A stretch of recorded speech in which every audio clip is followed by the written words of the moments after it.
lifestyles, that type of thing. Micah Clark of AFA Indiana. In final news this hour, Illinois Governor J.B. Pritzker has signed a measure gradually hiking his state's minimum wage to $15 an hour by 2025, the highest in the Midwest. Business groups oppose the plan.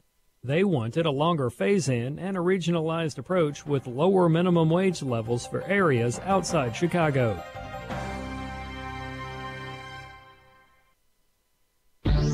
My name is Dorian. I finally came to Teen Challenge when the combination of alcohol and my epilepsy medication caused 2 grand mal seizures in one night. But now, because of this program, I've been sober for a year. If you know an adult or teenager who's struggling with a chemical addiction, Teen Challenge can help.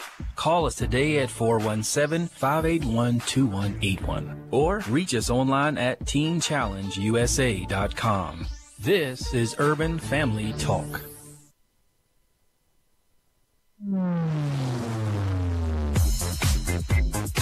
She's sharp, pointed, and insightful. This is Stacy on the Right on American Family Radio and Urban Family Talk. When questioned about whether or not they knew they were scamming the system, many illegals replied they were aware, but that it was easy and they may as well take advantage of it. And the IRS was also aware of this problem the entire time, but did nothing to stop it. This type of lawsuit, it's really exactly what President Trump predicted when he declared a national emergency earlier this week. It was filed in federal district court in San Francisco on the same day as hundreds of protests nationwide. My point is that if you look at, we've already outlaid, we have 120 odd miles that are already under construction or already obligated, plus the additional funds we have and that we're going to outlay, you're going to look at a few hundred miles. And now, Stacy Washington. Hey, hey, hey. Welcome to the program. We've been so busy trying to work out details because I'm supposed to be in D.C. on Thursday, and the weather is not cooperating. I've already had 2 flights that I'm booked into canceled, so we are in flux and lots of stuff going on. Meanwhile, we are having a jam-packed program today. We're going to be chatting with one of my favorites, Seton Motley. He's a fan favorite on the show. The audience loves to hear Seton come on. He has a booming radio voice, but he also brings us information from Less Government, of which he is the founder. And it is just perfect for us to have a bit of a break today and discuss some other news because there are other things going on in the world. So we're going to discuss taxes. We're going to talk about, of course, the lawsuits that have been filed by, I think it's 16 states to try to stop the president from accessing the emergency declaration. And then, of course, we're gonna be discussing this issue of the it's a really interesting deal with internet access and how the government wants to get involved in that. And we've been sold a bill of goods, so much so that most teenagers think if you're not for net neutrality, then and it's not that these are bad people. These teenagers are just seeing the videos that they see. They see people that they like and respect support net neutrality. But in reality, do we want the internet to be parsed out and treated like a utility where everybody gets the same level of slow service? Or do you want to be able to pay for a little bit of extra speed? So we have to, we really have to talk to Seton about that. He'll be on this hour. And we're going to be digging into a few other issues, a few other issues that we have going on, specifically the tax changes that President Trump made to prevent illegal aliens from being able to rob us blind. It's not just the tax fraud that happens, which is significant. And how does it impact you? Do you pay taxes? If you pay taxes, then it impacts you because the money that you're paying in, you're not getting it all back, right? Your tax burden is greater than what you pay. If you get a refund back, it means you paid too much in. So some of the money that you're paying in is being redistributed to illegal aliens for kids that they have in Mexico, or kids they don't have at all, but they say they have 15 kids in Mexico so they can claim the earned income tax credit.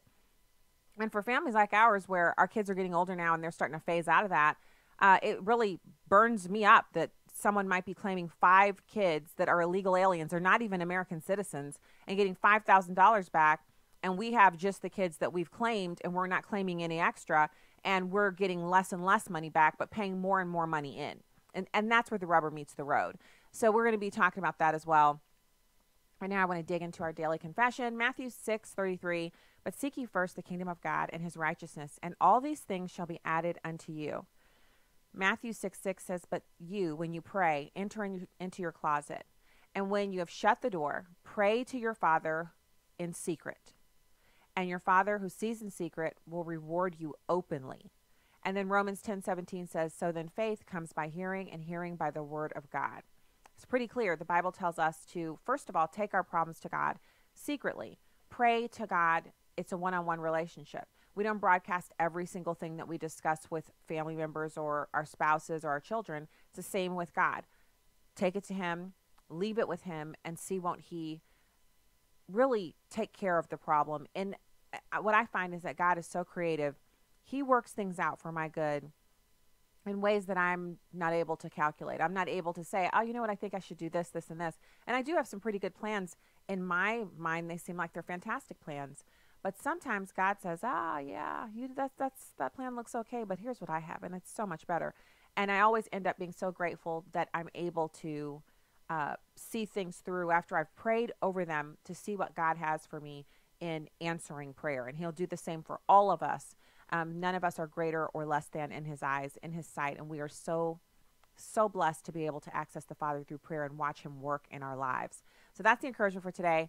And now I want to pivot over to this surprising prediction by CNN's Jeffrey Toobin. Now, he's normally pretty nasty towards President Trump, and they spent this segment before this audio that you're going to hear. They were sitting around on television mocking President Trump because he ate omelets at an omelet bar.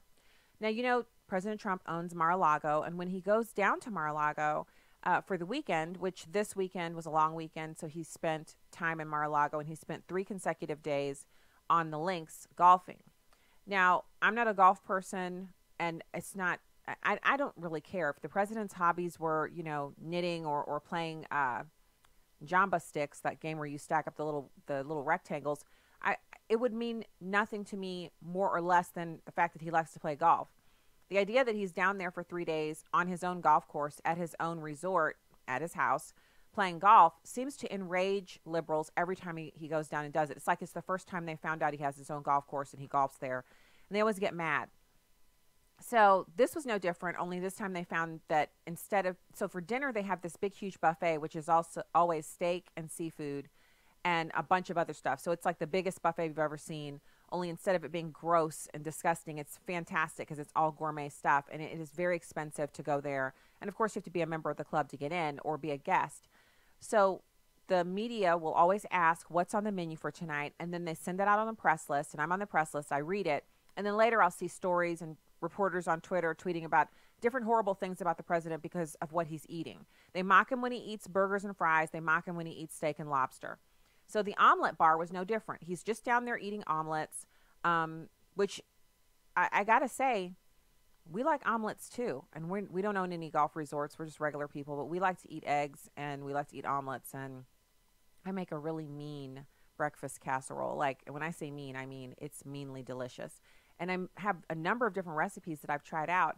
And I even have one that I've kind of made my own. I put my own stamp on it, and the kids love it. My husband loves it. For before we leave for church on Sunday, you get a couple of pieces of it. It's baked in a pan like a lasagna dish, and then you cut it into rectangles, and you can literally just eat it on the go. And so it's kind of funny to me that they would make fun of him for eating omelets, because omelets are made of eggs, and everyone in America eats eggs unless they have an egg allergy, or unless they're vegans. So it's weird. But that's what they were doing. But then they started talking about this, the National Emergency Declaration. And they started to kind of, hey, what do you think is going to happen? And Jeffrey Toobin is an analyst for CNN, and he often provides, I think this, predictions, prognostications, etc. So here he is. He's talking about what he thinks is going to happen with the court cases that have now been filed to stop the president from using this money. It's number 3. There will certainly be some judges who say, look, it is the executive branch's decision how to define an emergency.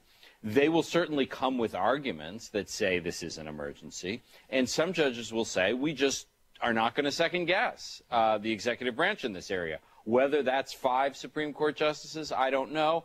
My guess is it probably is. I think we are now in a moment, a conservative moment in our courts, where there is a lot of deference to the executive branch. So I think this is not a slam dunk for either side, this legal case. But if I had to guess, I would say the president is ultimately going to win. Now, if you're sitting there kind of like, huh? What did he just say? He said it. He thinks that the president is going to win, that eventually this case is going to go in his favor. I tend to agree with him, not because the court is having a conservative moment. That is just rhetoric.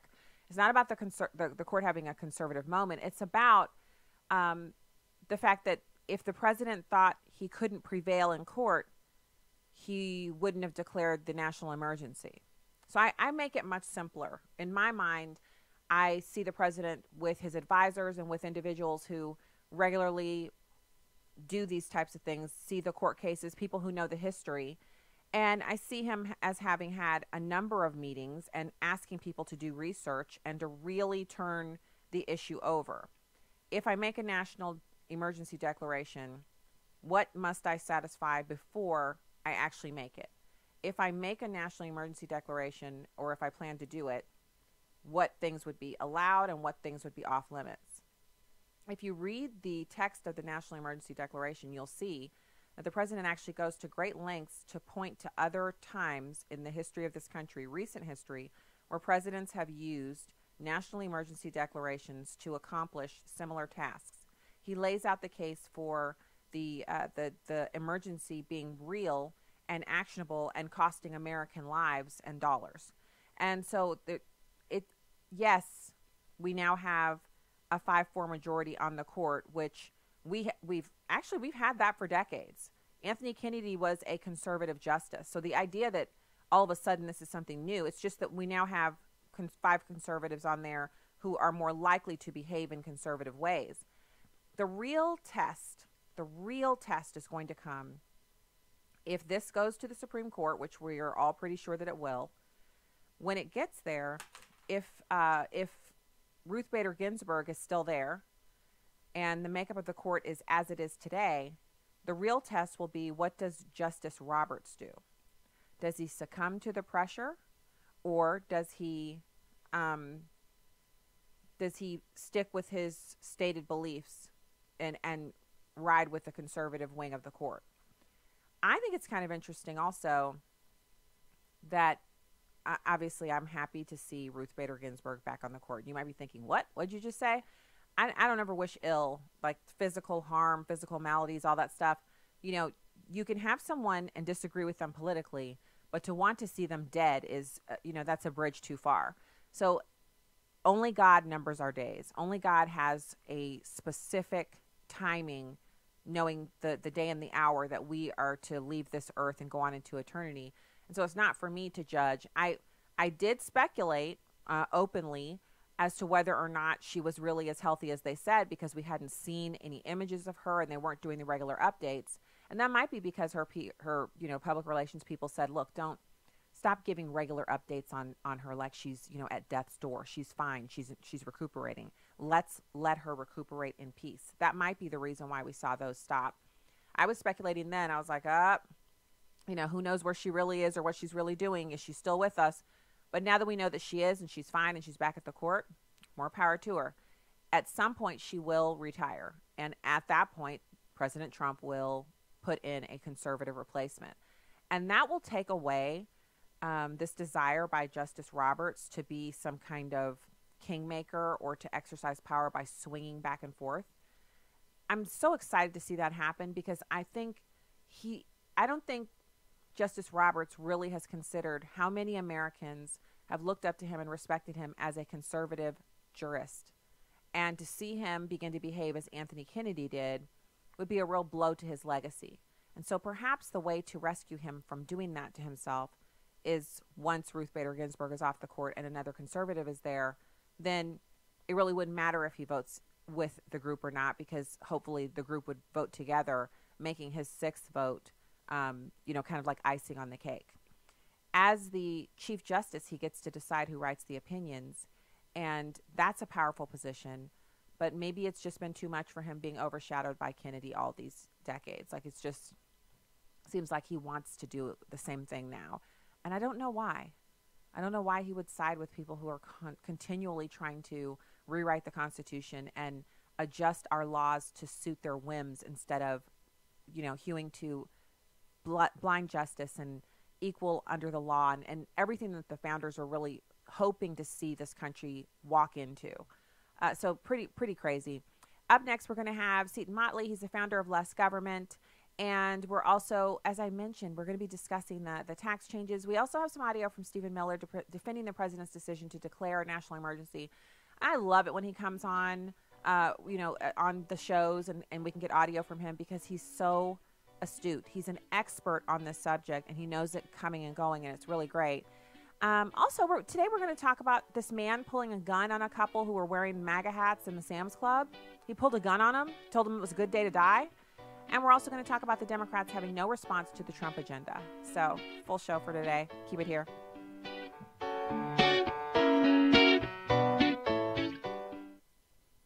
"80% of the time, an abortion-minded mother who views an ultrasound or sonogram of her baby will choose life. Here's the story of Candace. The sonogram sealed the deal for me.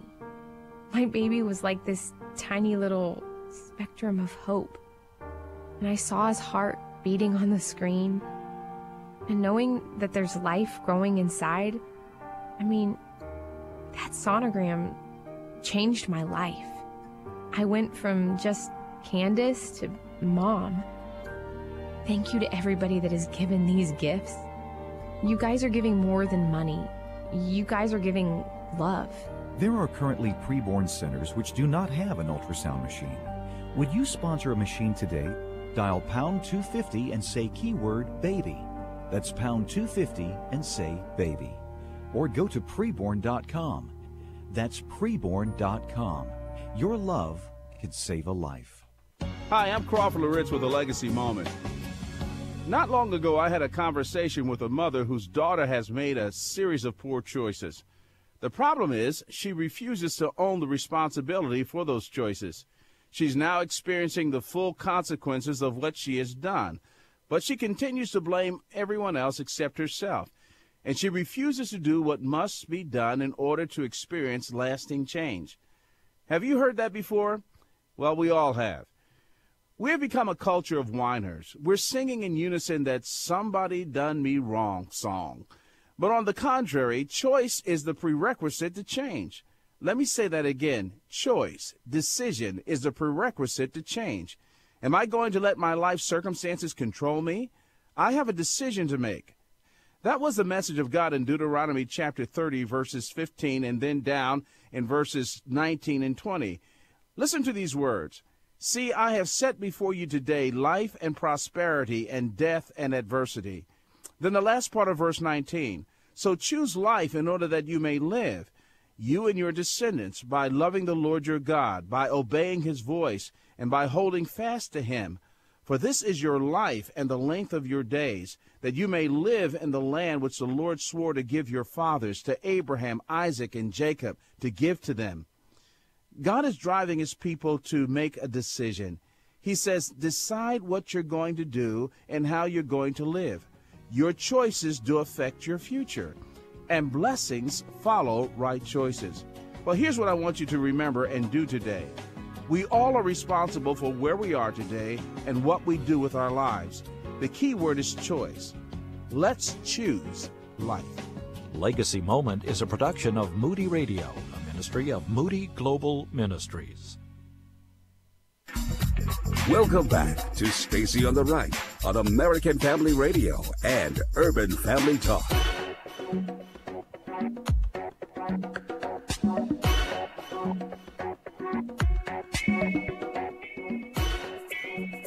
Fantastic to be with you today. Find out more about what we do at urbanfamilytalk.com and afr.net.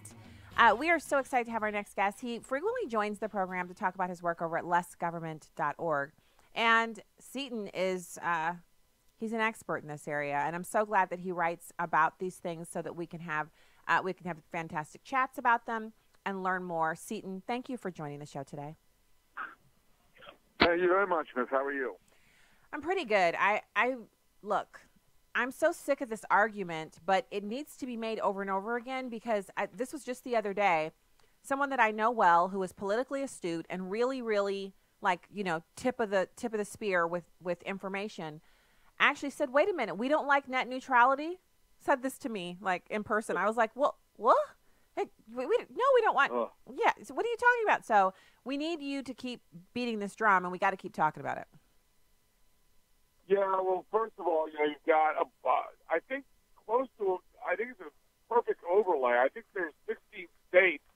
The same 16 states just sued Trump about the national emergency declaration are suing Trump about undoing Barack Obama's power grab. Now, there's two parallel tracks you got to keep in mind. There's net neutrality, which was originally nebulous, and there were actually 4 principles that were agreed to in bipartisan fashion back in 2005, and it was ISPs, internet service providers, who were like Comcast and Verizon and AT&T and all these companies. They won't block you if you want to go somewhere. They won't, they're innocuous, and the free market takes care of all these principles because, they're in the customer service business. You're going to block people from going places they want to go. You're not going to be in business very long. And the most virulent pro-net neutrality person begrudgingly admit that the ISPs never blocked anybody. For example, I don't know, 6 or 7 years ago, NBC and Comcast merged. And if the pro-net neutrality people were to be believed, Comcast would be blocking people from getting to CBS.com and ABC.com because, of course, they want you to go to NBC.com. Well, of course, Comcast isn't doing that. No ISPs are doing that. And of course, I love the dichotomy. The big tech companies who are 6, 7, and 8 times as large as Comcast and Verizon, Google, Facebook, Apple, Microsoft, they've been pushing for net neutrality. Twitter, which is a smaller company, but they're very pro net neutrality. It doesn't apply to them, which is good for them because they block people all the time. Google and YouTube block people constantly. Twitter blocks people constantly, conservatives all the time. But net neutrality doesn't apply to them. Now, net neutrality became this ever-growing, ever-expanding thing that ultimately ended up in 2015 under Obama being what's called reclassification. When the Internet started in the 90s, thanks to the Bill Clinton administration and the Republicans in Congress, they said, you know what, we're going to, under the Communications Act, there's Title I, it's called an information service. It's very lightly regulated. They said, we don't know what the Internet is. We're going to leave it lightly regulated and see what happens. Well, as we know, it's amazing what happens to something when government leaves it alone, and the Internet becomes this giant free speech free market xanadu. Well, in 2015, the Obama administration unilaterally, without Congress, reclassified it. They went from an information service to a Title II communication service, which is 1930 landline phone line law, and it's very heavily regulated, and you can tax the crap out of it like you tax the crap out of your phone. So, of course, that was really dumb and completely unnecessary, and Trump undid it. Mm-hmm. So when you hear net neutrality, it can be something very, nebulous and unharmful, really, or it can be this giant reclassification. Well, you've had Republicans for years now offering legislation, offering up, to codify in law the nebulous, unharmful definition of net neutrality. ISPs can't block, et cetera, et cetera. Well, the Democrats don't want that, and they never wanted that. That's why they kept pushing and pushing and pushing. They want this total reclassification, this giant government power grab of the Internet. So, yeah, net neutrality sounds good, but then you have to start defining terms and ask the person who says they want net neutrality, well, do you want all of this? Do you want this reclassification? Do you want these 1930 landline phone laws and taxes to be applied to the Internet? It doesn't make any sense from a technological standpoint. I mean, there's the web is the web. I mean, there's lying in multiple different directions. So to apply linear telephone law to it, just on its face, is completely absurd. But, of course, that's one of the reasons they did it. The other reason was to get their hands on it so they can start regulating it and taxing it. And so, yeah, I mean, you can be for net neutrality, but the way it's been bastardized, you really shouldn't be under the current auspice. Well, and when you say they want to tax it and regulate it, the first thing that comes to my mind is that big chunk of fees that I pay every month on my cell phone bill. That's thanks to Democrats and their taxing and regulating. And it's also on plane tickets. Like when I go and I buy a plane ticket and it says each leg is, let's say, $325. So that should be $650 for 2 legs, $325 times 2. Right. But instead, the bill's $739 because I have to pay $84 in usage fees. I mean, they even now have, if I access my frequent flyer miles through Southwest, they charge me a $5 per leg, what they call fee. This is actually a tax that they've implemented. I don't know what it's for, and I can't opt out of it unless I just don't want to use my frequent flyer miles. And so it's a money grab, right? Well, it's a money grab and a power grab, both.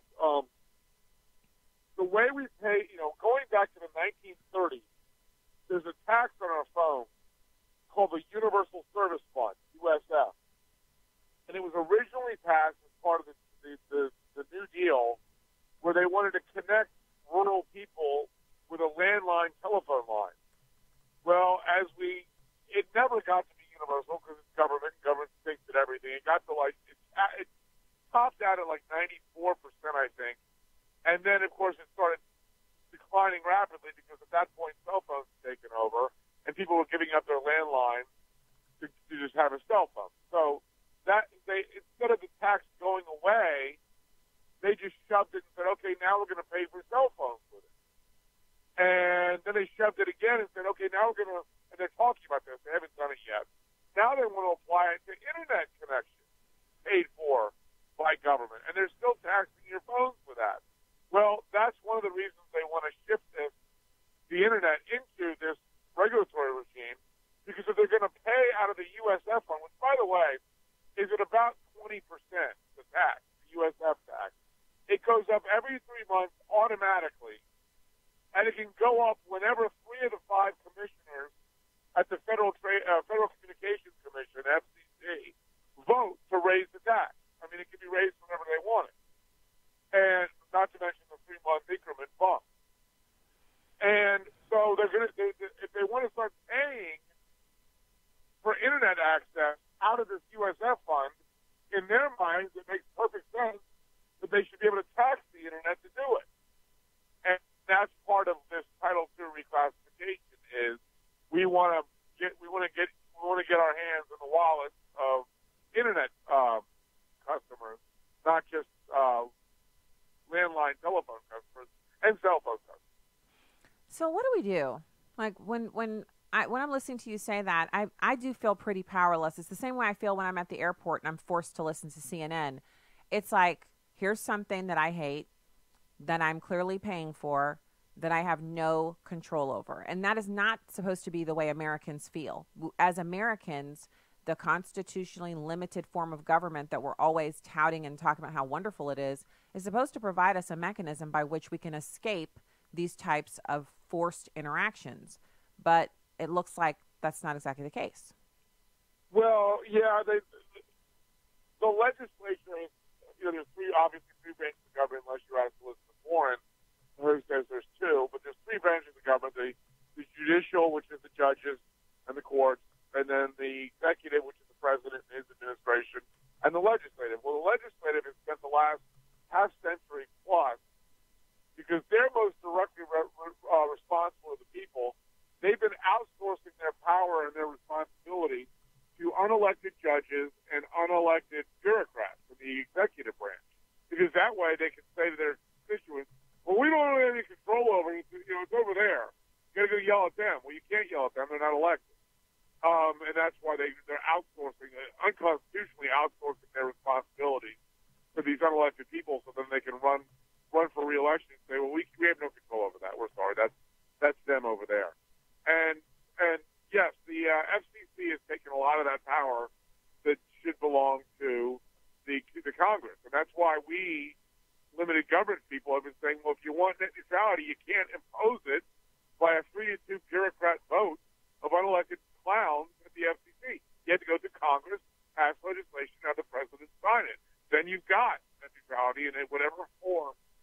get through Congress. And that's unfortunate. And by the way, we've had some really awful rulings in the court when net neutrality comes up, when we sued to undo the Obama power grab. But when I say we, I mean the free market types, the less government types. And you get a judge who rules.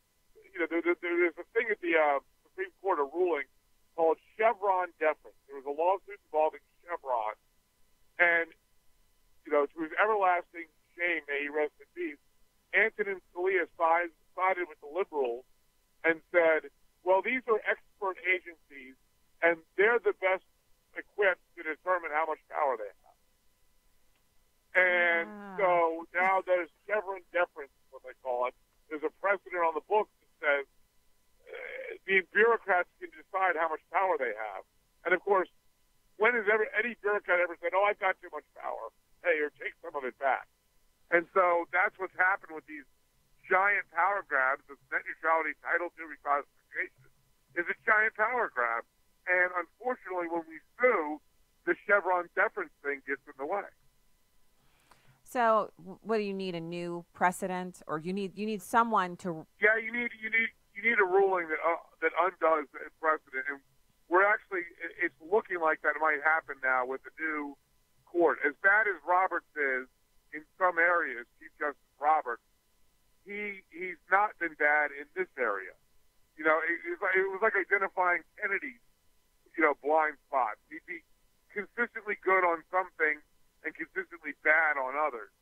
Roberts is kind of unfortunately developing that pattern, and it looks to me like, and others, not constitutional experts, I'm not even a lawyer, but it looks to me like this is one of the areas where he actually hews and adheres to the Constitution. So we might actually get an overruling of Chevron. The Chevron ruling was, I think, mid-2000. So we're talking about a 10 to 15-year precedent.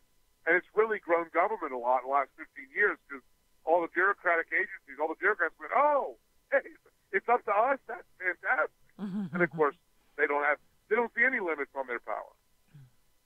Well, I think they see limits, but they also see an opportunity to ignore them. And I think one of the things that they really love is when an elected official gets yelled at by a bunch of constituents at a town hall and they say, well, actually, it's not my fault, it's their fault.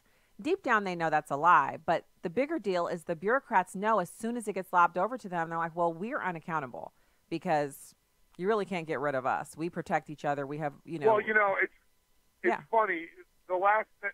When the Trump administration overturned the Obama power grab, these bureaucratic agencies have these comment periods where the public can weigh in before the bureaucracies act. And I never participate in them because you're not supposed to comment to bureaucrats. You're supposed to lobby Congress, your elected official.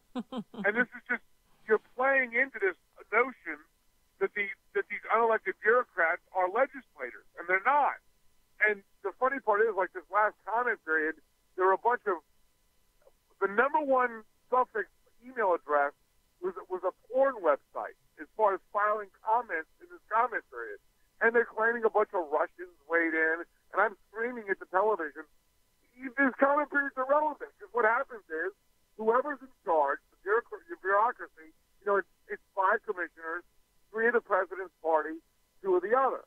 And they have a comment period. And if the comments are with them, they praise the comment period and thank the public for weighing in and do what they were going to do. And then if the comments are against them, they ignore the comments, do whatever they were going to do anyway.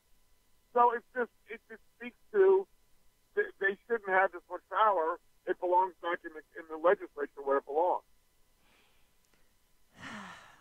Yeah, you're perfectly encapsulated that. I'm just thinking of what would happen if Americans had what you're talking about. First of all, if congressional members had to actually do their jobs the way they were constitutionally mandated to do, the way that they're supposed to do them, and be held accountable by voters, we would see much more serious people running for Congress, and these nincompoops would not run and get elected because they wouldn't be able to do the job.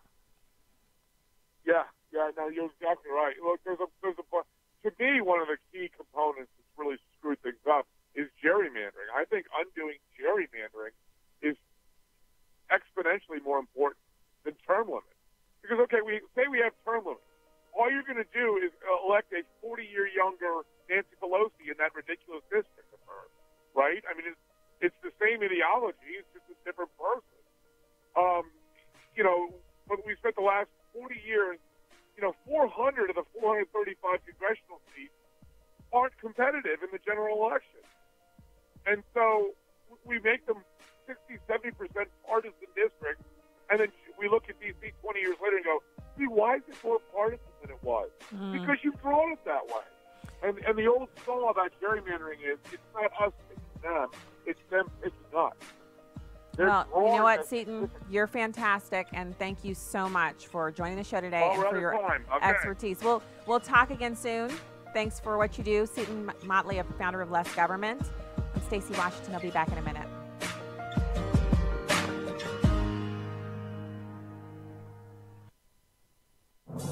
What does it take to be a sports success and a team player?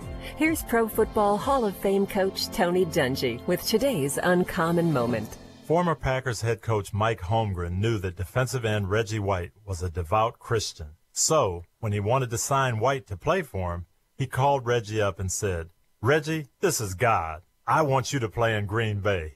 Then he hung up the phone. It only took White 6 seasons in Green Bay to rack up 68 sacks and become the team's all-time leading pass rusher. While he was competing, he took the time to learn Hebrew and served as a minister at the Baptist church he attended. His uncommon tenacity on the field and his faith off the field earned him the nickname the Minister of Defense. New York Times bestselling author Tony Dungy, author of Quiet Strength and the popular Uncommon book series. Discover more at CoachDungy.com. That's CoachDungy.com. Abraham Hamilton III. God put us in this world at this time to be salt and light. We don't fold because of the darkness that we're facing. This is not the first time in the world's history that it's gotten dark. God has called you and I to be his ambassadors, even in this dark moment. Tune in to the Hamilton Quarter, weekdays at 5 p.m. Central on Urban Family Talk. God has so much to give you, but your nature has to be fed. Dr. Tony Evans says too many Christians have been living on a spiritual starvation diet. Just as our physical bodies are nourished, we spiritually ought to be nourished with the Word of God. The importance of Scripture and other keys to spiritual growth. This week on The Alternative with Dr. Tony Evans.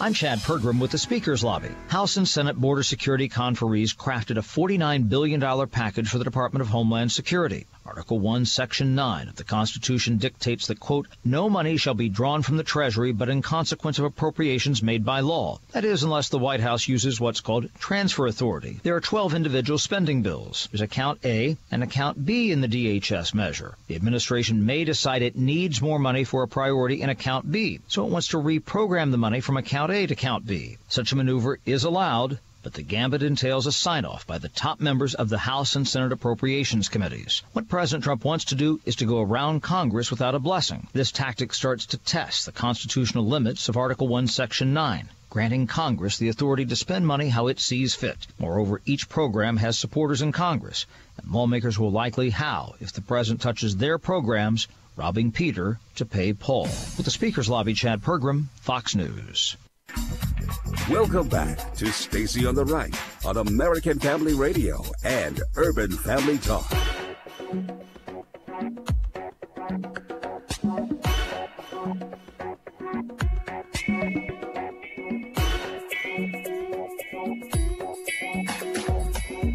So, thank you for coming on to the radio here with us on American Family Radio. I want to go to our audio that we have here on the show. We have tax changes that are preventing illegal aliens from stealing Social Security numbers and robbing taxpayers. This is a subject that we discussed over and over and over again during a couple of years back during tax season. And I absolutely have been just flabbergasted at how little media attention this has received. And so what I'm looking for right now is clip number 1. We're going to clip number 1. It's tax changes preventing illegal aliens from stealing Social Security numbers. President Trump's tax code revision in 2017 made sweeping changes to the way the government handles taxes for American citizens and non-citizens. Before 2017, there were some major loopholes that left the door wide open for non-citizens and even illegal aliens to commit fraud and claim massive refunds, all at your expense. But thanks to President Trump and the new administration at the IRS, all that's changed, and now Americans are saving tens of billions of dollars every year that used to go to illegal aliens. The problem began under President Bill Clinton in 1996, when the ITIN, or Individual Taxpayer Identification Number, was created. It's the alternative to a Social Security number, and is given to non-citizens and illegal aliens so that they can file tax returns. The idea is simple. Since illegals are working here anyway, we may as well give them a way to pay their taxes. And according to the IRS, as of 2015, some 4.4 million non-citizens did just that. But there are several problems with the system, all of which come down to the IRS not taking responsibility for the people using these numbers to file their taxes. Current conservative estimates show there are at least 25 million illegal aliens in the U.S., but the IRS shows that just over 4 million are paying taxes. So that's over 20 million people who are getting paid under the table and aren't contributing their fair share to the system. So what we're talking about is this is not a one-time, one-off. It's not a tiny amount of money. We're talking about millions of illegal aliens, 4.2 million, using our U.S. tax code and their ITN numbers. So these are tax numbers for people who are in the country illegally. There are far more than that here illegally. Tons, millions and millions, tens of millions more who are not paying taxes. But the ones who are paying taxes they're basically saying, sure, I'll pay you some tax. You're going to give me a big, huge refund. I have 20 cousins in Mexico. They're all my kids, so $1,000 a pop, and they get a tax refund of $20,000 or more because they often have 3, 4, 5 children here in the U.S. Now, contrast that with what we've seen with a lot of people who are, they're constantly complaining about being audited, specifically President Trump. He's been audited every year for, I think he said, the past 12 years. And what we've seen over and over and over again is that the president has just been inundated with these insinuations that he's doing things illegally. He's not doing things illegally. He's definitely not having I mean, where's the proof? If he was doing tax evasion or some kind of fraud and the IRS has been looking at him for 12 years straight, if they could find anything, wouldn't they have already prosecuted him? So we know there's nothing there. So while they're paying attention to Donald Trump and they have hundreds of people auditing his tax returns year after year after year, and yes, it takes a lot of people to audit a huge multinational corporation and the personal private business interests of the head of that company, and the tertiary audits that go out for people who are in management in the company. Everybody over there is being looked at with a fine-tooth comb year after year after year. And then you have these illegal aliens who, shouldn't it raise a red flag that you're getting a $25,000 refund because you have 25 kids? I don't get it. And I know that some people can get huge refunds. If you do it in a way that makes that possible, then you can get huge refunds. If you're in a business where you're taking a net loss every year, you can get huge refunds because you're losing money on your business. So all during the year, you're like a pauper. And then at the end of the year, when the tax refund hits, you have money in your pocket because you've lost money in your business all year. So it's not that great. And everyone who works in the field of economics will tell you, personal finance, whatever, if you're getting a big, huge refund at the end of the year, it means you're paying too much in tax every month. Look, I completely understand. I know that there's people want to make this about whether or not, like I had someone email me just a little bit ago, and I believe he's a hater, so, take this for what it will, but for what you will. But he is saying I advocated for us giving money to kids in India, but I don't think we should give money, tax money to illegal aliens. What kind of warped thinking is that? First of all, the money that was given to the kids with India Partners, the kids in Mumbai, India, that was all volunteer donations. So anyone who wanted to give could. Anyone who didn't want to give didn't have to. And people responded, and we had an amazing, response from the audience here, but it was all voluntary. No one was forced to give to the kids in India. The kids here in the United States or the ones in Mexico whose parents are here in the United States and are claiming them illegally, they're not here, but they're claiming them. Those kids they're not entitled to American tax dollars. That's just not it. So I don't get the thinking there, and I don't get what's happening with this. It's like the president's done something amazing. He's actually said, I see tax fraud going on here. He puts a new head in at the IRS. He stops the people from being able to make these claims. It saves taxpayer dollars. It also stops illegal aliens from having a motivation for stealing Americans' tax ID numbers. So they steal Social Security numbers so they can access our tax system. This reduces the amount of illegal aliens who would want to do that because the draw of getting that extra money is not there. Why wouldn't people be extremely excited about this? So again, you can call in, and this is the segment that we take calls. We really are excited to speak to you. 866-963-2037, 866-963-2037. Let's listen to number 2, illegals claiming refunds for the kids who are living in Mexico. Federal law prohibits the IRS from sharing the identities of these unauthorized aliens, meaning immigration services can't deport them. So the government will issue them tax refunds and let them work here illegally, but actively prevent immigration agents from removing them. And it gets worse. Under President Obama, these illegals were claiming billions of dollars in refunds every single year for children that didn't even live in the United States. That's right, illegal aliens working in the U.S. found a loophole in the IRS allowing them to take advantage of what's called the Additional Child Tax Credit. That means for every child they claimed on their taxes, they'd get $1,000 back from the IRS and no questions asked. So that's exactly what they did, with many illegals claiming 5, 10, or even 20 children under a single roof, getting back $30,000 or more for children who lived in Mexico. So this is, again, the point to what we see the president doing right now. A lot of what is being said about the president is that he is somehow, he's a part of the problem. He's a racist. So these are all distractions. When you hear people making these personal comments about him, his skin tone, his weight, the fact that he likes McDonald's, when you hear people talking about that stuff, just think about this one story and think about the other stories that we've shared on this show. We have been consistent in pointing out when we don't like something that the president has done or said, and when we see stuff that he's doing that we are absolutely on board with. And for the most part, he gets high marks from me for rising above the fray in the actual action items. Because I could care less about what the president tweets. When he tweets things that I like, I'm like, oh, and I might retweet it. I read them. But it's the Twitter feed is not the main deal. The main deal is when you are sitting down and you're calculating how much tax do we owe this year? Okay, this is how much we owe. This is how much we've paid in. This is how much we're getting back, because these are all the things that we can claim that make our tax, that reduce our tax burden. And that's what you're supposed to be doing. You're supposed to be taking advantage of every single opportunity to reduce your tax burden. And when you're doing that and you look at that final number and you're owed a refund or you've already paid enough in, or like what I do is I just look and see how much did we pay total?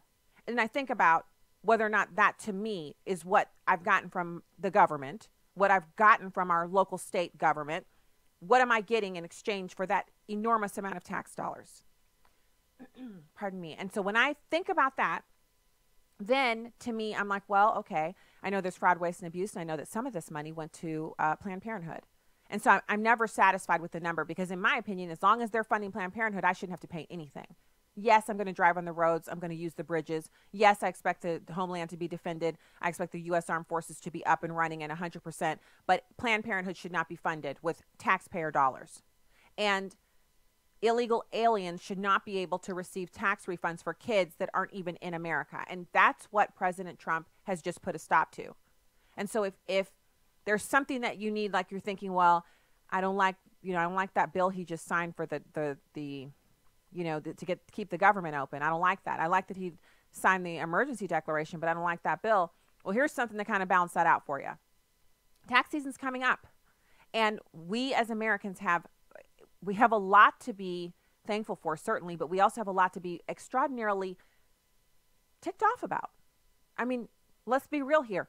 Think of all the money we've lost. Multiple billions of dollars, perhaps even $1 trillion. We'll never know. The IRS will never tally it up and let us know because we're not entitled to that information. The IRS just wants to make sure Americans are paying, but they don't want to share the information about the deportations they don't want to share the information about the tax fraud with ICE because then that would encourage deportations, and the IRS doesn't think that that's something that they should be involved in. But who cares what they think? And that's something else I hope the president will fix. Let's go to the phones. Evan in Kansas. Also, if you want to join the show, 866-963-2037, 866-963-2037. Evan, thank you for calling the show. Hello? Hi, thanks for calling in. Thank you so much for taking my call. As a social worker in the state of Kansas, I have been present when some of these families that file taxes naming their cousins and their nieces that are not living with them, but I can't question that. I have seen to where they use somebody else's Social Security number. I have had clients from California, Tennessee, other states that come in and file their taxes. One particular one that just scored me, she had about $4,600 back on her income tax. That just scored me. And I knew, Stacey, that she was using somebody else's Social Security number. So what you're saying is correct, but I applaud President Trump for doing this. Well, and you know what? So you're sharing that with us. It makes it very real. But you know what, Evan? You're probably one of tens of thousands of social workers across the country who you've had to watch as your own taxpayer dollars are wasted on these types of fraud. And I thank you for calling the show, and I thank you for the work that you do. Social work is like the hardest work and the worst paid. So you really have to be loving the people and loving taking care of people to work in that area. Thank you, Evan, for what you do and for calling the show. Bill in Illinois, I'm not sure if we can go to Bill yet. Kathy, thank you for calling the show today. Hi, Kathy. Thanks for calling the show.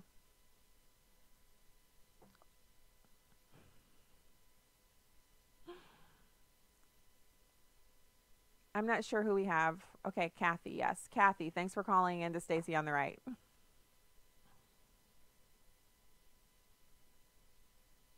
Okay, I can't hear anything there. I don't think we have her. We can just go to the next caller. Hello? Who we have. Bill, thank you so much for calling the show today. Mm-hmm. Hi, thanks for calling the show today.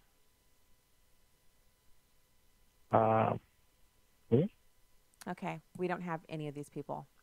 So the other thing that I think is going on with this is that if we had the news media, if they were willing to actually go into sharing this news. So the news clip that you heard was from One America News Now.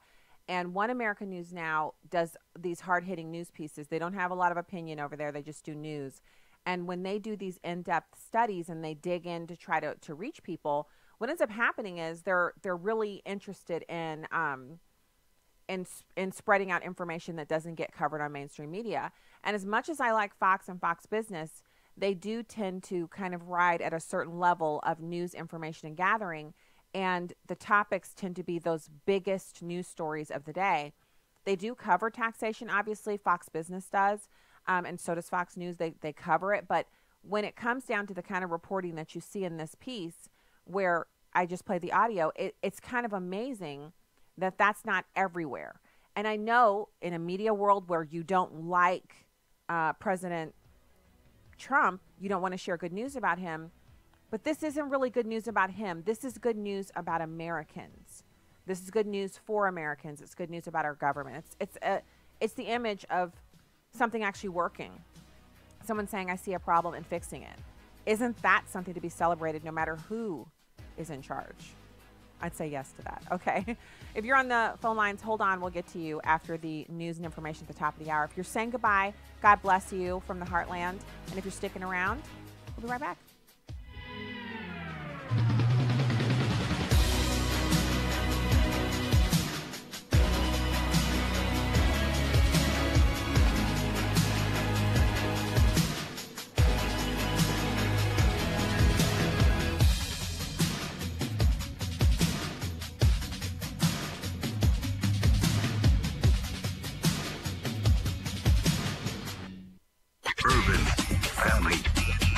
Urban Family Talk. American Family Coffee is coffee with a cause. Not only is it a delicious way to start your day, but it can also wake you up to the idea of supporting the American Family Association through a product you'd normally buy anyway. Choose from morning blend, evening blend, and everything in between. Get your American Family Coffee and support the American Family Association at afastore.net. Truth, wisdom, empowerment. Urban Family Talk, a ministry of the American Family Association. For American Family News, I'm Chris Woodward. Mexican authorities say they found some gang members hiding in a caravan of migrants. Fox's Jackie Heinrich reports from Eagle Pass, Texas. 25 gang members affiliated with MS-13 were hidden within the caravan of 1,600 Central American migrants in Piedras Negras, awaiting entry just across the Texas border. They've been deported to their home countries. Mexican immigration officials say they initially identified 10 gang members when the caravan arrived more than 2 weeks ago. But after a group of about 100 of them clashed with Mexican federales last week, they identified and deported 15 more. In total, 70 of the 1,600 migrants have been deported to their countries of origin. Mexican state officials broke up the caravan by busing several hundred to neighboring border towns. It's unclear how many of the migrants will continue to seek entry into the U.S. A federal judge now says confidant of the president, Roger Stone, must appear in court this week to address a disturbing Instagram post. More on that from Fox's Gernal Scott. U.S. District Judge Amy Berman Jackson ordered Stone to appear before her Thursday to explain the post, a photo of her that appears next to what seems to be a gun's crosshairs. Stone says the photo was misinterpreted but did not clarify the meaning. Stone said any inference of a threat against the judge would be categorically false. Judge Jackson says she wants Stone to justify why she shouldn't change his bail conditions or revoke bail entirely. Stone is charged with lying to Congress and witness tampering in the Russia investigation. He's pleaded not guilty. Stone is free on a $250,000 bond. The West Virginia House of Delegates has effectively killed an education bill that prompted teachers to go on strike. Here's Fox's Jeff Manasso. Teachers in West Virginia's 55 counties took to the picket line over a bill that would have paved the way for charter schools and allow education savings accounts for private schools. A bill that the West Virginia Republican-led House voted 53-45 today to table indefinitely, effectively killing the bill that supporters say would have given parents and students more choices. The teachers union says it would have taken away their resources. It's not clear if the vote means the teachers will get back to work. West Virginia teachers went on strike for 13 days last year over pay. Police officers in Houston, Texas will no longer enter buildings on warrants without announcing themselves first. Houston Chief Art Acevedo says there will be no more common use of so-called no-knock warrants. He says in a raid last month where 2 suspects were killed and 5 officers were shot or injured, the no-knock warrant was obtained on a false pretense. We uncovered what we believe to be criminal misconduct, and I hope that that's not lost on anybody. And Acevedo says there will be consequences. We're going to have criminal charges on 1 or more police officers. Acevedo says the warrant may still be utilized, but not without an exemption directly from him. In final news this hour, a debate between self-described Christian abortionist Willie Parker and pro-life author Mike Adams. Steve Jordahl reports. Abortionist Willie Parker spent a good portion of his career trying to synthesize his zest for killing the unborn and his professed embrace of a Christian tradition. But the Bible is true. A man cannot serve 2 masters. Jeff Myers of Summit Ministries, which is sponsoring the debate, says Parker peppers his words with religious imagery, but he has clearly chosen the other side of the abortion debate. He compares himself to Martin Luther King Jr. and Jesus and says that by doing abortions, he's doing God's work. At the other podium will be Summit Ministries faculty member Mike Adams, who knows something about the ability of a heart and mind to change. He started his academic career as an atheist and a Democrat. First, he's just going to demonstrate that pre-born humans are persons and they're worthy of protection under the law. And then he's going to talk about the biblical idea that every person is made in God's image. The debate is Thursday night at UNC Wilmington at 7 Eastern. You can register to watch a live stream online at summit.org. That is American Family News for this hour. Like us on Facebook, follow us on Twitter, and download the free One News Now mobile app for Apple and Android devices.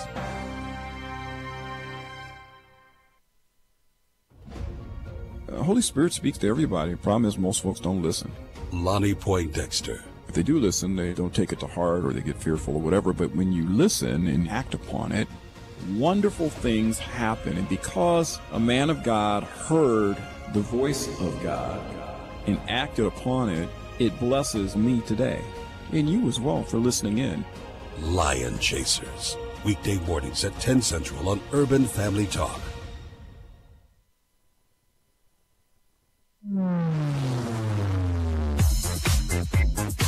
She's sharp, pointed, and insightful.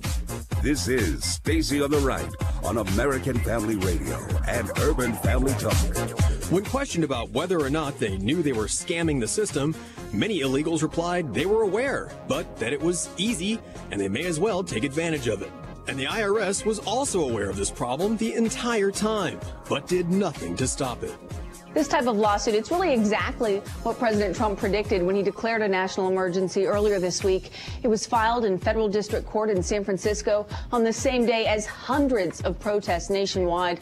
My point is that if you look at what we've already outlaid, we have 120 odd miles that are already under construction or already obligated, plus the additional funds we have and that we're going to outlay, you're going to look at a few hundred miles. And now, Stacy Washington. Yeah. So, I sometimes when we go to the break, I'll like dip into my email box or I'll look on the comments and I'll see people getting really upset about something that I've said, and it happens in real time, so it's pretty interesting. I see people getting upset. Someone's on one of the streams saying then I, screaming in all caps about me being a liar. And so I was looking for a response as to what it is that I've lied about here on the show. I think one of the things I think is really fascinating is that when we do share information like this on the show, a lot of people will say, oh, wow, I didn't know that. Or, oh, wow, a resolution. And that's the primary reason why when I heard this audio, I was like, wow, this is actually really good news. Anytime we can save taxpayers money and make our government, it essentially makes it smaller because there's less fraud, waste, and abuse. That's a good thing. It's a really good thing for us. So let's go to Kathy in Michigan. Hey, Kathy, thanks for calling the show today. Stacey? Yes? I am sadly ashamed that apparently we're from one of the states that is entering this lawsuit against the state of emergency, which I 100% agree with that Trump enacted. And, there's so many other expenses with illegal immigration that isn't addressed. I work in an emergency room, and I can't tell you how much I see medical care given that I know is not going to be paid for out of the patient's pocket because they don't have insurance. They're not a legal citizen here. Well, so, what they say about you cut one head off the snake and 10 more will appear. It is kind of a game of whack-a-mole, but I just take encouragement. If he can fix this issue, then he could definitely fix the issue that you're talking about. But the biggest fix to all of it is to simply build the wall and start using E-Verify while we can. While there's a Republican president, E-Verify should be used and the penalties should be applied. And that would stop a lot because you can't do that if you're not here. You know what I mean? Like we have to figure out how to make it simple. Absolutely. I still can't believe how many people, just my acquaintances, that are doing the mantra, walls don't work. Look at a jail, look at houses, they work. Not only do they work, if walls don't work, why do human beings live in houses? I mean, there is, if walls don't work, then houses are obsolete, and so are office buildings and any structure, barns where we keep animals. If walls don't work, then how do we keep animals from leaving our property and wandering off, especially when we're talking about some of the livestock that's really, really expensive and valuable? Of course walls work. It's just a way of people parroting. Go on. I guess the easy solution is too easy for these highly educated liberals. Well, they say we're simpletons and we're hicks because we're out in the middle of the country, but there are some things that anyone can understand, and except liberals, anyone but liberals. Thanks for calling the show. I really appreciate you calling in, Kathy. Gloria, thank you for calling into the show today. Thank you, Stacey, for all that you do. I really appreciate that, and you're right on about walls, protecting us in houses and all that, too. But I called because I was appalled. My neighbors are aliens, and they're working on becoming legal, and they're doing their best to live legal lives as much as they can, being illegal to begin with. But they had tax preparers tell them that they could write off their parents and grandparents and whoever back in Mexico. And I was appalled, and I read the part of the instructions for who you can claim as a dependent, and it's true, or it certainly implies it. It's not clear, 100% clear. But, if somebody's in Mexico and they're not in your household, you can still write them off as your dependent, even if they are not living with you. That's appalling to me, in addition to the fraud, the out-and-out fraud by people coming over here and perpetrating it, to get tax refunds and all. Absolutely. Thank you, Gloria, for calling and for sharing that. So she's right, and tax preparers will tell you this because it's within the law. So if it's lawful, even if the tax break sounds illegal, or if it sounds like something that is, that you're doing that you're going to get in trouble for, if it's in the tax code and it's lawful and it's permissible, meaning they've been permitting it over the course of some years, setting a precedent within the IRS, what they will accept, tax preparers will tell you to take it. Now, it depends on who your tax preparer is. Our tax preparer will say, yes, some people try that, but if you get discovered doing that during an audit, you may have a problem. And whenever she would say to us, you may have a problem, we took that to mean that we wouldn't want to do that. And so I recommend to people that if you're not breaking the law initially, in other words, if you're in the country illegally, then pretty much everything you're doing when you're interacting with the government after that is you partaking in something illegal because you're flouting the law. You're having a baby here, but you're here illegally. So how is your baby a natural-born citizen? Because they were born here, but you're not an American. Neither you nor your spouse are Americans. So you're basically coming here so that you can commit fraud to steal citizenship for your child. And we discussed yesterday on the show how important that is. How even if you come here and you immigrate here lawfully and you do everything right, and then you get involved in some criminal enterprise and convicted of a felony, then you're subject to deportation. An American citizen is not. You can commit all the crimes you want. You can spend your whole life in and out of prison, and you can go to jail and you can come back out. You're never going to be deported for that. There's nowhere for anyone to send you. You belong here with your criminal self. That's not the same thing for immigrants. And so that is why we should value this more. And that is why when we hear people saying silly things like walls don't work, we know they're nincompoops. We know their eyes have been blinded to the truth and they're unable to process the truth. And some of what they say is just meant to inflame you or rile you up to make you feel terrible about what you're talking about, which is the truth. And anybody who's currently on one of the streams saying that I've lied about something, please make sure to post up what I've lied about. That would be so good. Post what I've lied about, and then we will go from there. Because I always like the challenge. I like to be able to say, oh, I like to see what it is that you think that we're disagreeing about, and then I like to go and do a little bit of looking around. Now, if you're just coming on to call names and stuff, then I'm not going to waste my time looking stuff up to share with you because it's a waste of my time. So now I want to go to Stephen Miller. This is such a good piece of audio because he brings up a couple of topics that don't get covered on the mainstream news media.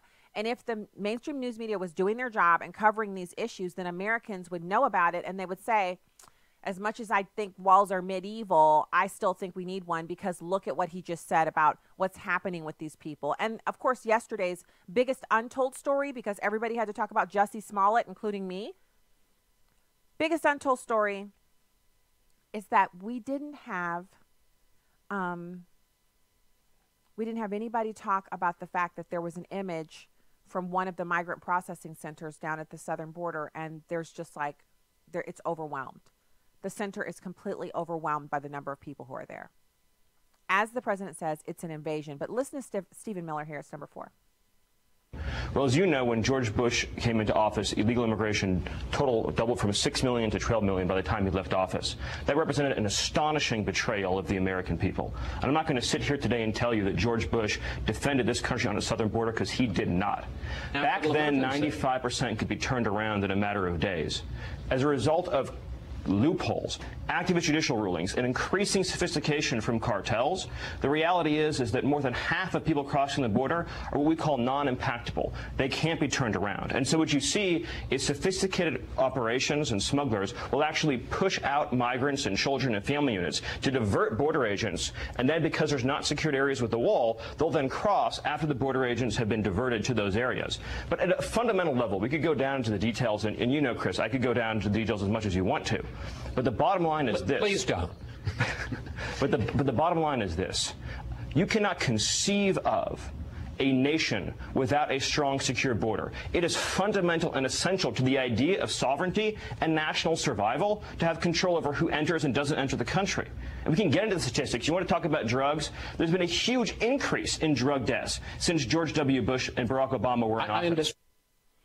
So again, if you have something that you disagree with about what he just said about the history of how this all came to be, yes, there were a lot more people who were doing, coming into the country illegally back when George Bush was president, and he was really horrible about it. But the law back then allowed you to turn them around right there. Democrats saw their efforts to bring people into the country illegally thwarted, so they did some, these are consent decrees and rulings from individual little judges. And so then they got a patchwork of laws together, some of them contradictory. And then they were able to say, well, see, the law here says he can come in.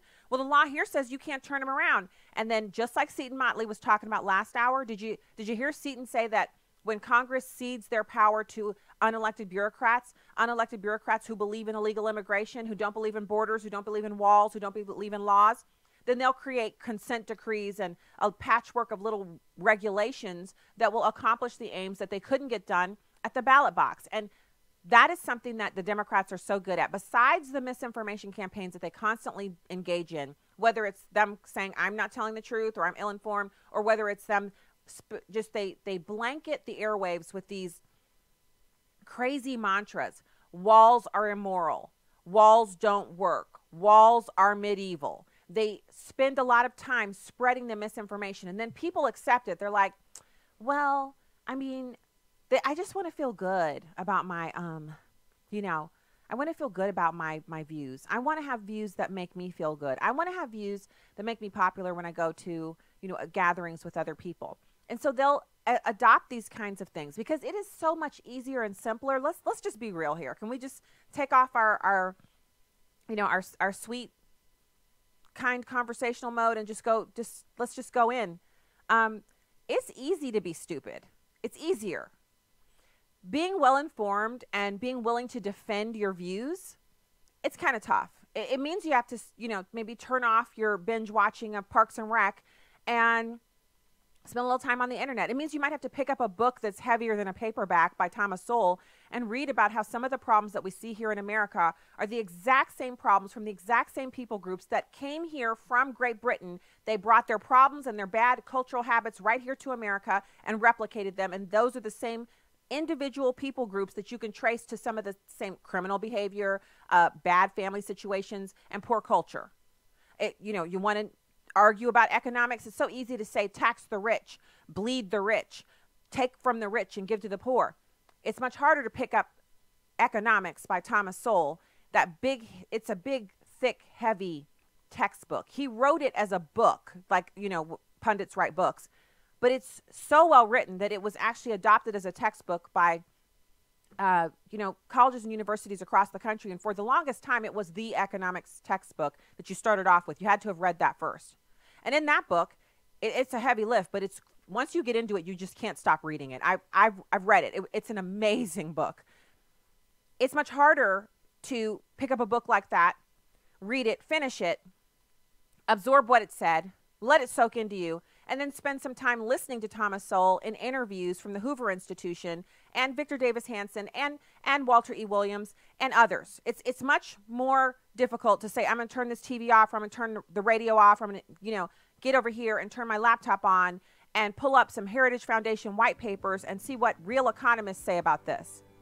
That's where the rubber meets the road. It gets hard. So being stupid's really easy.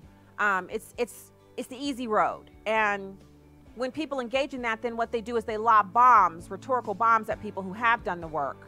And then it's like they're holding up a sign that says, stupid over here, and we all get to look and laugh. We'll be back with Justin Danhof right after these messages.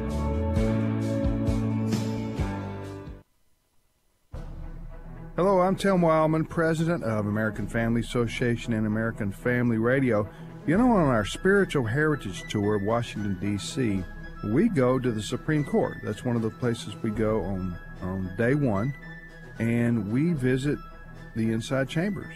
We go to where the justices sit, and it's an amazing place to visit, the Supreme Court of the United States. We don't just look at the outside, we go to the inside and see where the justices sit and where oral arguments are heard. So that's just one of the places we visit on one of the days. We're in Washington, D.C., and we also go to Mount Vernon, the home of George and Martha Washington. So we're going in September. June's full. September will be filling up soon. If you want more information on this Spiritual Heritage Tour, go to spiritualheritagetours.com. That's spiritualheritagetours.com. This is Viewpoints with Kirby Anderson. There's a new term in our political lexicon, ballot harvesting. It's a political jargon for allowing volunteers to collect absentee ballots from voters and then drop them off at an election office or polling place. The term was coined by Republicans in California as a way to suggest that this could lead to election fraud. Ballot harvesting is legal in states like California. Proponents argue that it will make it easier and more convenient for people to vote. But stop and think about this for a moment. We're allowing a person you don't know to come to your house and collect your ballot. You may not have filled it out until the person arrives, so he or she can even help you fill out the ballot, then take it to the election office or polling place. What could possibly go wrong with this? Here's another way to look at it. We're told in many TV and radio ads not to trust strangers who come to your door and try to sell you something. They may try to convince you to put on a new roof or invest in a financial scheme. We even have warnings from government officials to be careful when someone you don't know comes to your door. But if someone you don't know comes to collect your absentee ballot, well, that's perfectly fine. In California, ballot harvesting is legal, but Republicans in that state say something doesn't seem right when 250,000 harvested ballots turned up on Election Day in Orange County and allowed a number of Democratic candidates to be elected in that county. And Democrats and Republicans point to electoral questions arising out of North Carolina, where ballot harvesting is illegal. I say this is one more example of changes in the voting laws that have been proposed to make voting easier, but the possibility of mischief is too great and a good reason to prevent other states from making ballot harvesting legal. I'm Kirby Anderson, and that's my point of view. Take Kirby and the Point of View team with you on the go with the Point of View app. Search for Point of View Radio at the Apple or Google Play stores. You can download episodes of Stacy on the Right from the podcast page on AFR.net or UrbanFamilyTalk.com. Now, back to the show on American Family Radio and Urban Family Talk. Thank you so much for being with us today here on American Family Radio and Urban Family Talk. I'm going to get to, in the next segment, this list, top 10 accounts by number of interactions for Twitter, Facebook, and Instagram. Interesting breakdown here. And then we're also going to talk about how many people are allowing their babies, screen time for babies. You heard me right. Babies watching television. Screen time for babies watching TV is up exponentially. And I've mentioned this before, and I'm thinking what we probably should do is sometime here in the next couple of weeks have an expert on to talk about the impacts of screen time on the young developing mind, specifically newborns, infants, children below the age of 2, and how important it is for parents to completely limit screen time. That also includes phones and tablets and everything for infants and babies. They don't need it. They need human interaction, looking into the faces of human beings so that they can learn how to interpret facial expressions, voice intonation, and they can learn how to bond with people. And then after that, when your child turns 2, and you can start introducing a little bit of something, how to do that without impacting their cognitive abilities. So we're going to touch on that a little bit in the next segment. But right now, it's my pleasure to welcome Justin Danhof. He's from the Free Enterprise Institute, which is a division of the National Center for Public Policy Research. Full disclosure for the trolls out there, I am one of the co-chairs for the National Advisory Council Project 21, which is a part of National Center. Justin is coming on today to talk about these companies that are finally standing up to the social justice warriors and saying they have products that they're selling and that they want to continue to sell, and they don't care about satisfying these kind of societal whims, whatever you call that. Justin, thank you for joining in today. Hey, thanks, Stacey. I appreciate the opportunity. Okay, so let's talk about this. You've written a piece, and I actually saw this editorial, No Apologies Needed by Companies Doing What They're Supposed to Do. And this is over at the Washington Times editorial board.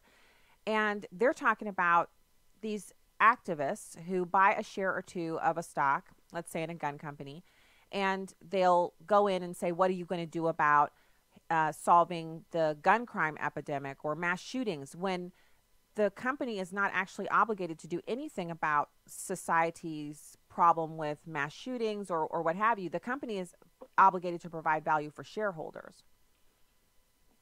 Yeah, that's absolutely right. And interestingly enough, it's the company American Outdoor Brands Corporation, which, if you're not familiar with them specifically, you're probably, as a listener, familiar with Smith & Wesson, which is one of the brands under that name. And so a group of activist investors, actually 5 separate investment groups, filed a shareholder resolution laying out exactly what you just said, demanding that they take all sorts of actions and file all sorts of reports and studies about gun violence and what occurs with their products. Well, first of all, of course, they don't sell any of their guns directly. Fully licensed under federal and state law operators sell the guns. So they wouldn't even have any ability to do the reporting that was being requested of them. But I think the most important part of the editorial board's article is this. They pushed back in the SEC filings. They had a long opposition statement, and they did put out a report. But the report was all about standing up for the Second Amendment, standing up for their products, because that's their job. They have a fiduciary duty to their investors. And also, they are protecting a pillar of our Constitution as a corporation, which that isn't even their job. But that pillar of the Constitution allows them to, succeed as a great American business that's been around since the 1800s, by the way.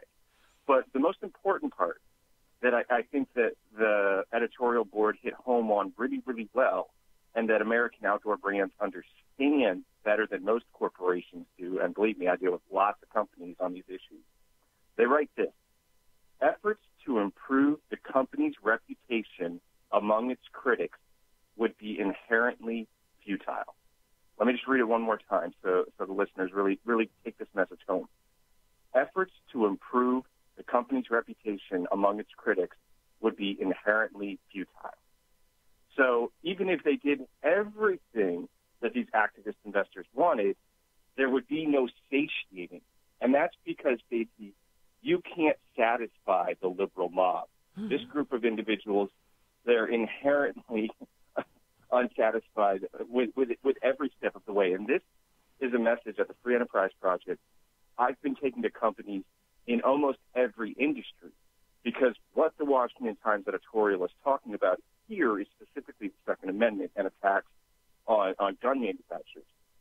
But we know that these activists come and they want companies to install the new Green Deal.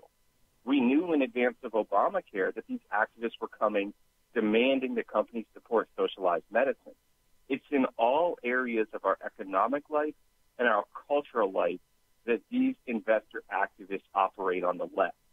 And they're very, very successful at what they do. The reason they went to American Outdoor Brands is because, look, after the Parkland shooting in Florida, there was numerous major companies that cut ties with the NRA or otherwise did harm to the Second Amendment. Mm-hmm. And so companies are very willing actors very often in this process. What makes what American Outdoor Brands did so interesting is because it's so unique. It is unique to see a company actually stand up to these activists.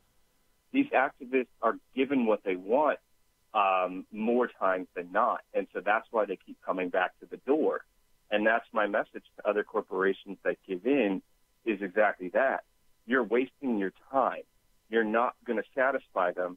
If you give them an inch, they're going to come back the next time and file a report asking for a mile. And so that's my message to all corporations across all industries. Don't give in. It only puts a bigger target on your back. Well, and so you articulated that so well. I just want to say, it's not just that they'll come back asking for more. What they're trying to do is, their intention is to put anything that they don't agree with out of business. So while it may look like you're satisfying them in the beginning, in the end, as you begin to lose profitability and lose, some of your business, we saw that there were the mass shootings that happened, and then one of the businesses that made the coolers, I think it was Yeti coolers, they came out and said that they didn't support assault-style rifles or something. They made some announcement that was really insulting to their base. And so the majority of the people who buy Yeti coolers are not people who are taking the coolers to tailgate at NFL games. They're people who use them on their boat while they're fishing or out while they're hunting. They store the deer meat in the Yeti cooler. The Yeti cooler is a part of the hunting experience. Well, people hunt with guns and bows and arrows. So the idea that they would make a statement that would go against their very core customer base was then dramatically articulated across social media as people blew the Yeti coolers up. They shot them. They burned them. They threw them into big, huge dumpsters. Yeti cooler, I don't know that they've recovered from that, but they made it it was like an easy to avoid error. And that was, they didn't, first, before they made a statement about a social issue, they didn't say, well, who are our customers? Like, most of our customers are hunters, so no matter how we feel personally, we want these people to keep buying these coolers, and we don't want them to destroy our brand, so we probably should just leave this alone. And I think what Outdoor Brands has done is set a new, it's almost like, you got to have a standard bearer. They've gone out as a standard bearer saying, look, we know who our customers are, and we're just not interested in pleasing people who aren't our customers. That's actually so logical. Yeah, it's logical, and I think one thing you hit on at the beginning there is really important to note, because it's not just the companies specifically that the left disagrees with that they want to put out of business. It's all business. They do not believe in free market capitalism. They do not believe in any form of capitalism. They want government control of industry. Read the Green New Deal. Somehow in the Green New Deal is Medicare for all. What that has to do with energy, I don't know, but apparently to Ocasio-Cortez, that makes sense. And that's, again, what I try and drive home to these corporations, is they want to end your existence. So don't give in. Let's look at the flip side of the coin.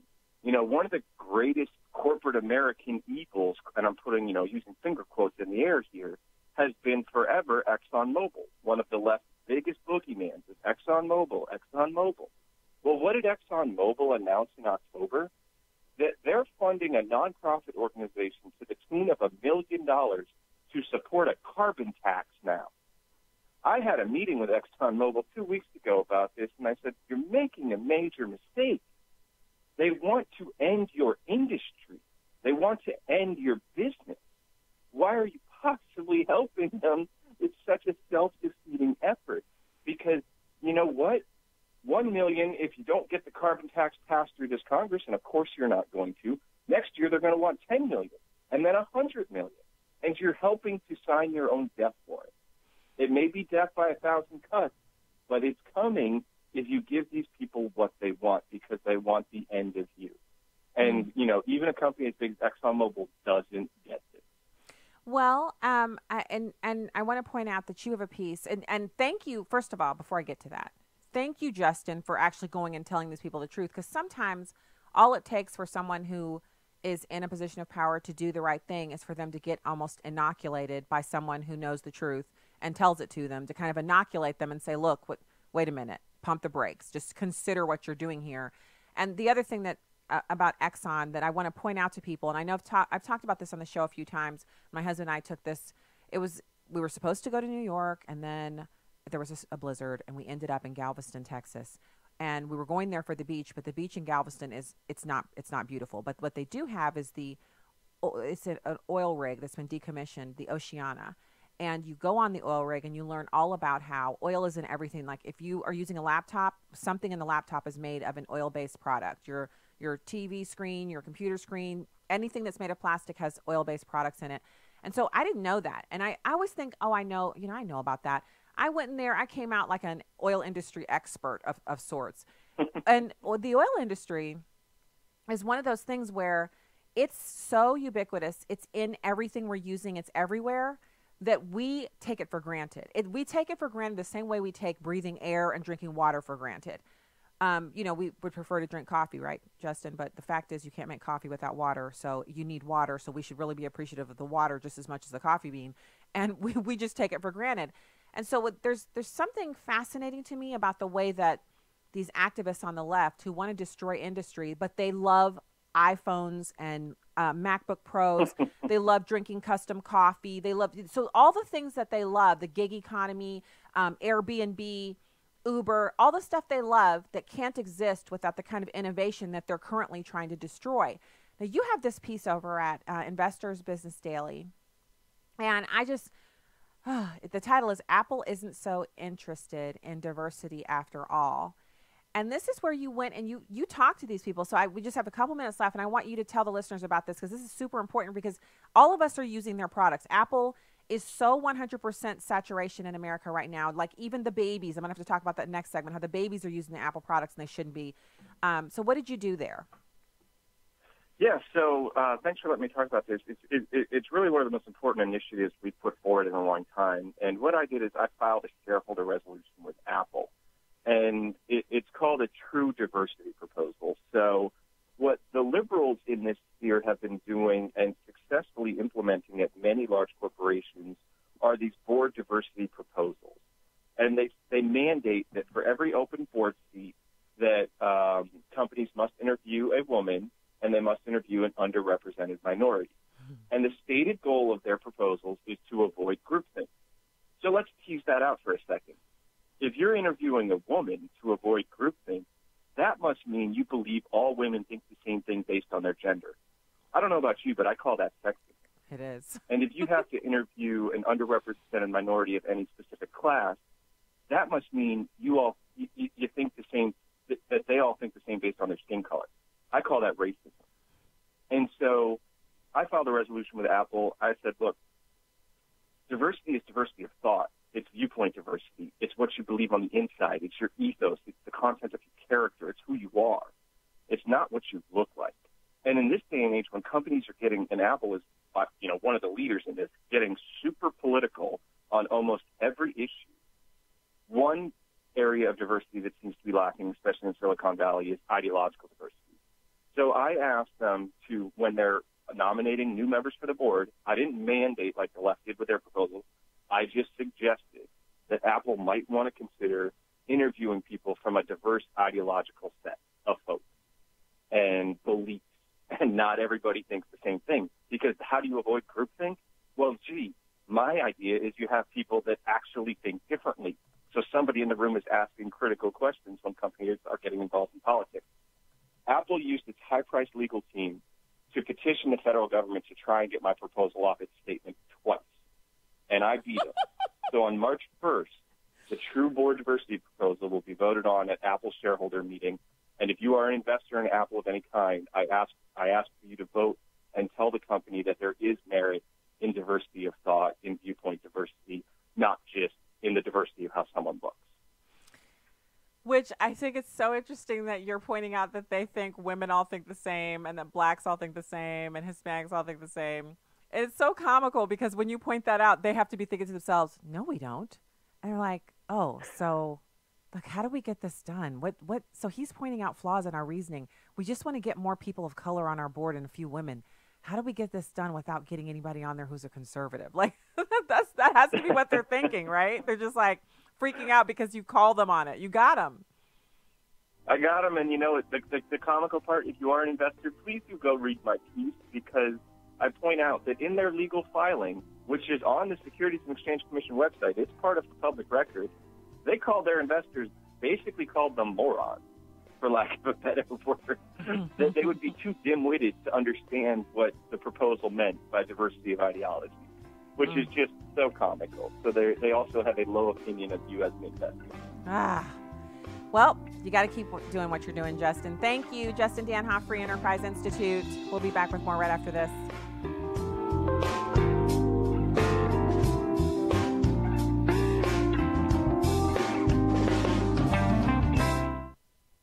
You toss, you turn, you wake up feeling totally stressed. It's that nightmare almost everyone has one time or another, being caught unprepared for an exam, a deadline, or a performance. Actually, life's worst nightmare is about not being ready, and it's reality. Jesus described a man who had been all about himself, who was totally unprepared when God said to him, "This very night, your life will be demanded from you." Now for each of us there will come that day when God says, "It is over." And that's why the Bible says, prepare to meet your God. The only way to prepare is to get rid of the sins that will keep you out of heaven, and no religion can do that for you. Because only Jesus died to satisfy the death penalty for your sins. You can't afford to let other things crowd out Jesus any longer. You can't keep hoping that you are basically a good person and that will be enough. You need Christ in your heart. If you want to learn how to have that type of relationship with Jesus, call 888-NEED-HIM or go to chataboutjesus.com. There's a particular reason why there is a Back to God radio show. It was about 4 years ago, God called me out of the pulpit and said, "Dexter, I need you to go tell my people it's time for them to get back to God, back to my morals, back to my values. This is the thing that you're supposed to do simply because you belong to the Most High God. It's the least that you could do for a God that loves you the way that he does." Time to get back to God. Weekday afternoons at 4 Central on Urban Family Talk. Fellow Americans and all of our friends, join me nightly right here on Urban Family Talk. The C.L. Bryant Show, 7 p.m. Central, as we build the bridge to conversation throughout our great nation, the greatest nation on the face of the planet, the greatest success story the world has ever known. That'll be America, 7 p.m. on Urban Family Talk. I'm Hank Weinblum with your word of the week. We had several nominees. Trope was one. Several House Democrats called the response reminiscent of anti-Semitic tropes. Another was avert. The border security deal to avert a government shutdown. But due to surprising, unforeseen events, we're going with... I'm going to be signing a national emergency. Actually, this event was not surprising and widely foreseen, but it's being hotly debated. This is not an emergency. So let's discuss emergency. The word first surfaced in 1631, though the world had plenty of emergencies before then. Anyway, emergency comes from Latin in the Middle Ages. The root is emerge. An unforeseen combination of circumstances happen that calls for immediate action. So if you declare an emergency, it's something you have to do. I didn't need to do this, but I'd rather do it much faster. Maybe we should declare a national emergency to avert tropes. With your word of the week, Hank Weinblum, Fox News. This is Stacy on the Right with Stacy Washington on American Family Radio and Urban Family Talk. Congress in 1976 passed the National Emergencies Act and gave the president the authority, as a result of that, to invoke a national emergency in many different circumstances, but among them for the use of military construction funds. And that was the point I was making earlier, is that if the president were to say we're going to use military construction funds to, say, increase the perimeter around a base in Bagram, around a base in Syria, nobody would even say anything about it. We have 4,000 troops on the border right now, and as a result of that mission, they need to secure those areas where they're patrolling. Yeah, there's so much. So I said at the top of the first hour that we had so much in the program for you today, and I hope it was informative and enjoyable, and I hope that people got something that they can definitely. You can find some of the links and everything on the Facebook page. I was actually doing that over the break. I was putting up some of the links from audio that's been coming down the pike here. So if you want to watch or listen to the whole audio clip that we took a piece of for the show, you can do that. Now, I have a couple more things. And if you, I want to make it clear, when Justin Danhof came on last segment from Free Enterprise Institute, he's talking about, this is so important, that companies have to look at their bottom line. And so it would be nonsense for Starbucks to start, I don't know, joining together with animal rights activists and not serving meat to their customers when some of their most popular items on their food menu are meat-based. That would be suicide for them as a company, because if they don't provide the sous vide egg bite, some other breakfast company will. In fact, St. Louis Bread Company makes it's a little pastry, but it has eggs in it. That is not, it's not anything similar to an egg bite, but it's an egg-based breakfast item that they serve until like 10:30 or 11 o'clock in the morning. And I used to eat that. I used to go there and buy that with a cup of coffee. And then the sous vide egg bite came out at Starbucks, and I have to mention this so often that we have a teenager who loves Starbucks. She's a college student, and so whatever she wants to do, I'm always down for the party. And so that ends up being something that we do. And so then one of the things that is really super important for companies, as he pointed out, I'm reiterating it because this is a concept we can also apply in our personal lives. And that is, when someone is advocating for you to do something that is personally detrimental to your goals, you should always stop, pump the brakes, and evaluate whether or not that person is operating in your best interest. And we can see this on every level. It might be a friend who says to you, "Oh, don't worry about, don't worry about doing that for your boss," or a friend that says, "Don't worry about, doing that for your husband." Husbands are supposed to serve you. If you're doing something to serve your husband, or if your husband has asked you to do something or not to do something, and your friend says, "Isn't he always telling you something to do?"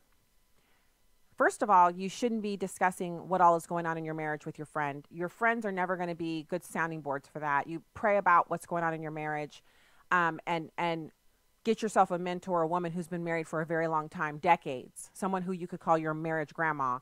And then instead of bouncing specific situations and scenarios off of her, ask her for advice on how to be a good wife, how to be a good mom, how have you made your marriage last so long, how do you serve your husband, things like that. That's wisdom coming from me to you. I've been married for a while, but certainly not long enough to maybe be like a marriage grandma. I always joke about that, but there are women who've been married for decades who have taught me many things, and I am so appreciative of it, because that kind of wisdom, as soon as you hear it and you implement it, you see changes for the better, and you've been given something, a blessing from that person, from their experience. That wisdom has now been passed on to you. And so I want to pass on a nugget of wisdom that's based in fact from people who really take the time to study what's going on with children and their development, and they take the time to make sure that parents have information that they can use. And the information that I'm talking about has to do with screen time.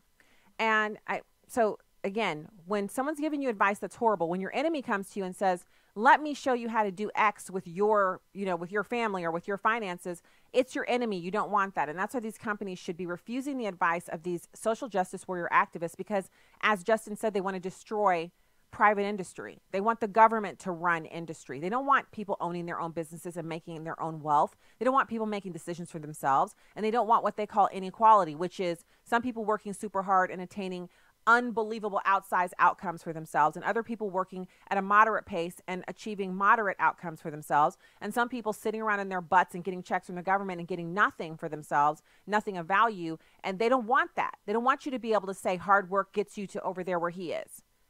They want everybody to have the same. And so this study they did, so they're referring to a couple of different studies in this piece. And I want to get to this before the end of the show. We have this segment to talk about this, and hopefully we maybe get to the Democrats having no response to the Trump agenda and the man pulling the gun on the couple wearing the MAGA hats. This is about screen time for babies. So if you're a grandparent, aunt, uncle, if you have any babies in your life, when you see a baby holding a cell phone, that's not what's supposed to happen. And if a baby is screaming and yelling and getting upset because they can't hold a cell phone, something has gone wrong already. And I'm not judging. So don't send me angry emails about how you disagree with if you disagree, that's your right. But I'm not changing my mind about this. And this is the way we raised our kids. Our kids didn't watch any television. There was no reason for a baby to be looking at a television screen. They didn't watch any television until they were 2 years old, because that was the pediatrician's recommendation, that they have no screen time during then, because the light from the screen, the light emitting diode, that kind of energy going into a baby's brain was not conducive with learning. So my husband and I watched all the television we wanted to, but no babies watched TV at our house until they were 2. And then when they were 2, it was targeted television watching, something that they could watch for 20 minutes or so, and that could happen once a day. And after that, the TV was off, and there were things for them to play with, there was music for them to listen to, and then there were people for them to interact with, namely myself. And as they got older, then it was playing with other kids in play dates, and then we got involved there's a program that runs here in the county and in the city where they'll have it's a specialist. She's a early learning specialist, and she'll come to your house once a week, and she'll show you games that you can play with your baby and your toddler using things you have around the house. So a tennis ball and a muffin tin, and you're probably thinking, oh, that sounds so basic. It was fantastic. You can tell when a baby is learning something, when they're engaged in an activity and they're learning. It's amazing to watch them do that. And so that's what we did. And when I say we, my husband was totally on board, but I was the one who was a stay-at-home mom with the kids, and I was the one who was there all the time. And so it was up to me to kind of set the tone. Are we going to let these babies watch TV, or are we going to talk to them and sing to them and read to them and interact with them so that they have the stimulation that they need to grow and to be cognitively on point, not below, not behind, but developmentally moving at the pace that they're supposed to be at. So this study found that despite the advent of new types of devices in the time span from 1997 to 2014, screen time for children aged 0 to 2 more than doubled. Despite iPads, smartphones, most of the uptick in screen time came from television. In total, TV consumption has more than doubled in percentage points of overall consumption of screen time from 97 to 2014. Now, the reason why this matters is because the increase in screen time might not be the result of an onslaught of new technologies, but rather caused by changes in parental interactions because of work schedules or other socioeconomic factors. The study notes that high screen user groups in 2014, this group was dominated by boys, children with low parental education level, and low family income. The authors recommend that future research examine the association between screen time and other child development supplement measures, such as parenting style, sibling, and peer influence. So by the numbers, in 1997, the daily screen time averaged 1.5 hours for children aged 0 to 2, 2.5 hours for children aged 3 to 5. By 2014, total screen time among children 0 to 2 had risen to 3 hours a day. In comparison with other devices, screen time allocated to television comes in the highest for that age group. In 1997, the study found on average that children aged 0 to 2 and 3 to 5 watched television for roughly 43 and 48% of their screen exposure. So Dylan Collins, who's the CEO of children's tech company Super Awesome, emails that this study stopped measuring viewing habits after a pivotal switch occurred in the media diets of young children. So he's saying that children are declining in watching television because they're watching YouTube videos that they want to watch. Even babies are watching YouTube videos on their parents' devices, their phones, their tablets, etc. What I implore you, do not discount what is happening here. It is so easy, and we've all done it. Your kids are restless. You got to get dinner on the table. You got to get something done, and the kids are not entertaining themselves, and so you want to turn the TV on. And on occasion, that is not going to hurt your kid occasionally. But if your regular routine is to say, sit here in front of this screen because I have to do this, or I need to take a call, or I'm working, or whatever, then you're setting your child up not to be able to self-regulate, and that leads to behavioral problems in the classroom. Whether your child is being homeschooled by you, or going to a co-op, or going to a traditional model school, they have to be able to sit for 55 minutes at a time and stay on task quietly. They have to complete multi-part directions quietly and efficiently on their own, and they have to be able to self-regulate without acting out or being noisy or uncontrollable. They have to be able to control themselves. Television is a control mechanism. You can set a child in front of a television and they can focus on it, and there is a lack of activity. They're just absorbing what they're looking at. But when there's no television present and the teacher says, everyone sit at their desk quietly and work on, coloring this in, reading this book, whatever, and your child is only used to controlling themselves in front of a television, your child is going to be acting out and having a difficult time following the rhythm of the classroom that the teacher has set up for them. The reliance on television as a babysitting mechanism is it's a catastrophic failure that is avoidable. And children crave human interaction. I saw another piece about Peppa the Pig, which I got to now go on YouTube and try to watch an episode so I can figure out what's going on, because our kids are older and we don't watch these shows anymore. Peppa the Pig is a British cartoon that a lot of babies watch, and a lot of toddlers watch it, and they're beginning to take on the Peppa the Pig British accent, and the parents are beginning to show their kids speaking in the Peppa the Pig accent on social media, and the videos are going viral. Well, what's interesting about that is that if your kid doesn't have to watch Peppa the Pig 8 hours a day to pick up the accent. They can watch it once a day or once a week or whatever the frequency is. But child psychologists are saying that the reason why kids are adopting the Peppa the Pig accent is that when they replicate it, it's so odd and unusual to their parents that their parents give them an outsized amount of attention, which then spurs them to continue to speak in the accent. So the kids are doing it for attention, and the parents are really fascinated by the novelty of hearing a small child adopt an accent that is not their own. In any case, the increase in parental and child involvement that comes from this Peppa the Pig phenomenon it's a bonus. It's something fun that they can share as a memory, and there's nothing wrong with that. So I'm not some fundamentalist fanatic who doesn't believe in watching television. Y'all know I have my shows that I like to watch. I always have. My kids have always had they were SpongeBob addicts when they were smaller, and they had other shows that they watched, like there was some little the Powder Puff Girls. The girls like watching those. They loved watching Sesame Street for a while, and our oldest was obsessed with Dora the Explorer for the longest time. In fact, that's probably why she plays the flute as well as the piano. I made her play the piano. She wanted to play the flute because of Dora. So I think everything in moderation, obviously, but when it comes to screen time, you have to use the wisdom that it's here for you. The information is here, and the simplest is best with kids. Not only is simplest best with kids because it's easier for you as a parent, but when you have young developing minds, you want what goes into them to be of the highest possible quality. And you can look at other people and the results that they have with their kids, and you can say, by the way, do your kids watch TV at all? Or how do you guys handle TV during the week? And these are conversations that parents have. I remember discussing it we would all stand around at pickup after school, and when the kids were in elementary school.